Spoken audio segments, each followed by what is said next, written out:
আসসালামু আলাইকুম everyone, welcome back to my new blog আমাত ফ্রম আয়াত প্যারাডাইস। আজকে দেখাবো সহজ উপায়ে পপকর্ন আপনারা কিভাবে ঘরে বানাতে পারেন। তো চলুন শুরু করা যাক। তো আমি ফার্স্টে এইদিকে নিয়ে নিয়েছি একটা সুন্দর একটা কড়াই, একটা ফ্রাই প্যানের কড়াই, যেটা অ্যাকচুয়ালি ঢাকনা থাকবে। তারপর কড়াইটা গরম হওয়ার পরে দিয়ে দিয়েছি সামান্য পরিমাণ তেল, তেলের সাথে অ্যাড করে নিয়েছি লবণ, তাও পরিমাণ মতো। এরপরে লবণ দেওয়ার পরে তেলটার সাথে লবণটাকে ভালো মতো মিক্স করে নিবে, এর জন্য নেড়ে চেড়ে দিব সুন্দর করে।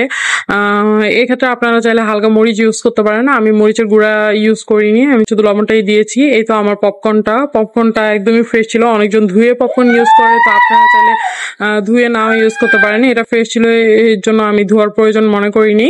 তো এরপরে এই যে তেলটা গরম হওয়ার পরে আর কি পপকর্নটা দিয়ে দিয়েছি। তো পপকর্নটা দিয়ে একদম নেড়ে চেড়ে দিবেন, তেলটা যেন পপকর্নের সাথে ভালো মতো একদমই লেগে যায়। তো এই তো আমি একটু নেড়ে চেড়ে দিচ্ছিলাম। অনেকজন আর কি নাড়াচাড়া দেয় না, সেক্ষেত্রে আর কি অনেক সময় দেখা যায় যে বুটগুলো হতে চায় না, যাই হোক সবগুলো ফুটে না। এরপর নেড়ে চেড়ে নিবেন। এরপরে চুলার ফ্লেম একদমই লো ফ্লেমে দিয়ে দিবেন, একদমই জোরে দেওয়া যাবে না।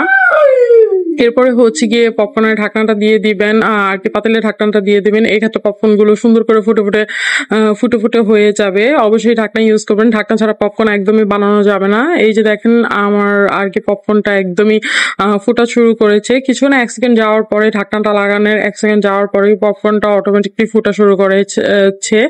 এরপরে দেখতেই পাচ্ছেন এগুলো সব ফুটে যাচ্ছে, সুন্দর করে ফুটে যাচ্ছে।